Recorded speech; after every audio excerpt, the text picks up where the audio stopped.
decade, a team of independent scientists have been quietly examining evidence which, if verified, could change the world. Evidence that the human race is not alone.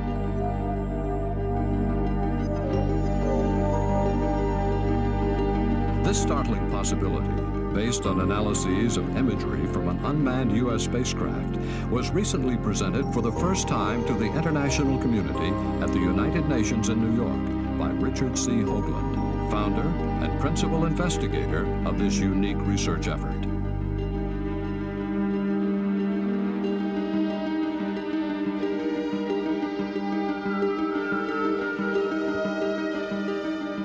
Hoagland, a former NASA consultant and co-creator of mankind's first interstellar message currently leaving the solar system aboard the Pioneer 10 and 11 spacecraft, was invited to deliver this address February 27, 1992, in the Dag Hammarskjöld Library Auditorium at the UN.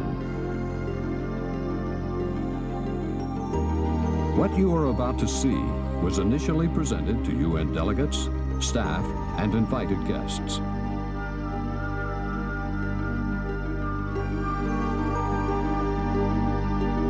This evidence could, if verified, radically alter our perceptions of the universe, if not ourselves. Ladies and gentlemen, it's my great pleasure to introduce my friend Richard Hoagland.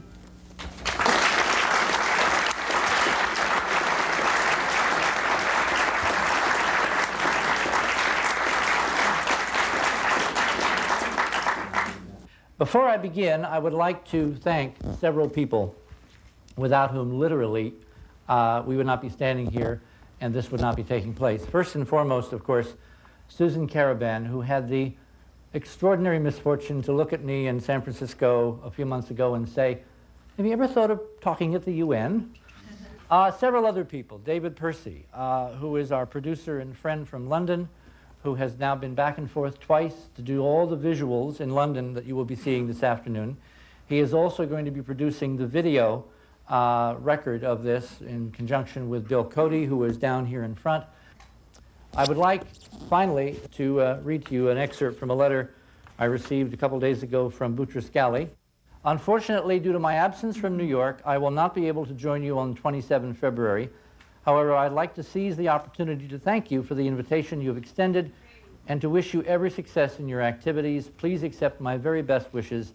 Yours sincerely, Boutros Ghali, Secretary General, United Nations.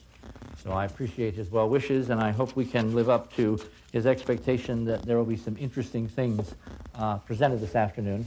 He, of course, will get a copy of the tape, and then we will perhaps have further discussions.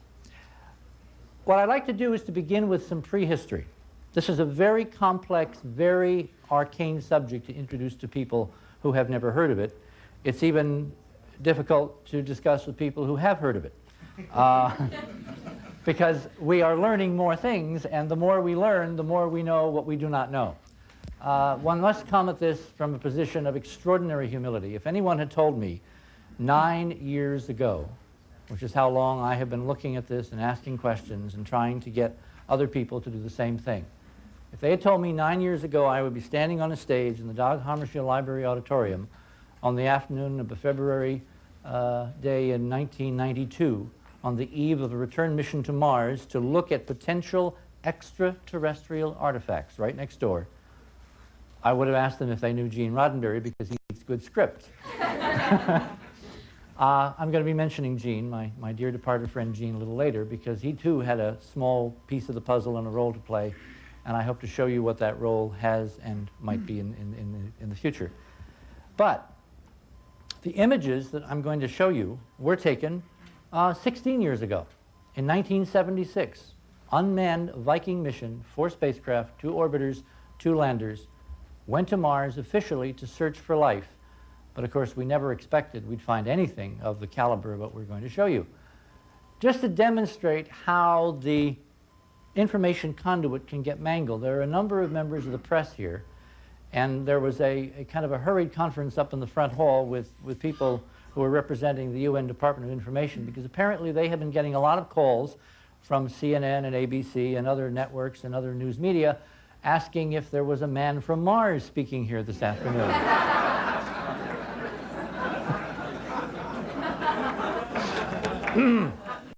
Now, make of that what you will.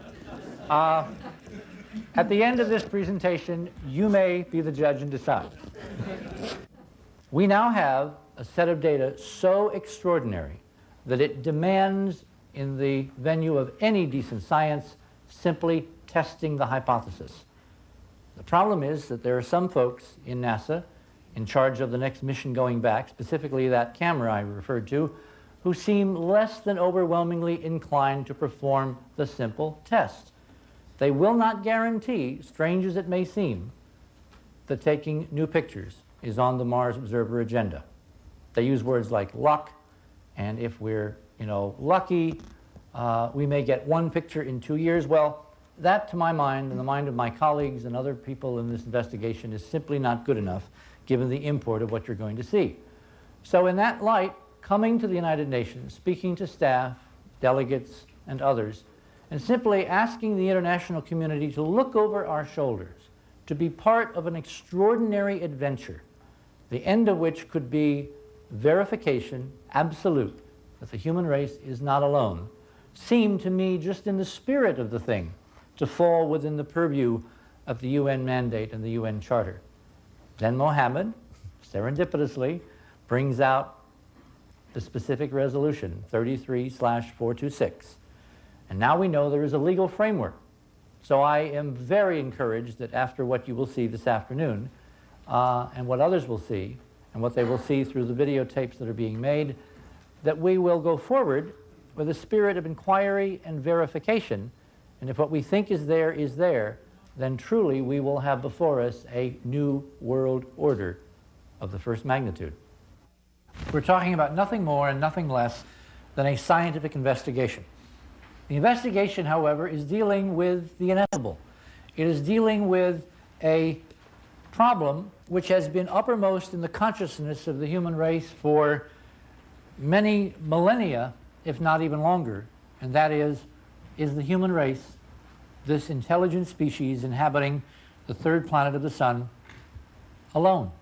Are we all there is of consciousness in a universe that stretches now billions of light years into the distance in space and time? Well, up until recently, that question had to remain merely an interesting speculation, perhaps more the purview of religion and philosophy than science. But with the development of devices like this is a radio telescope array at Socorro, New Mexico, called the Very Large Array. We have been able to intercept radio waves and radio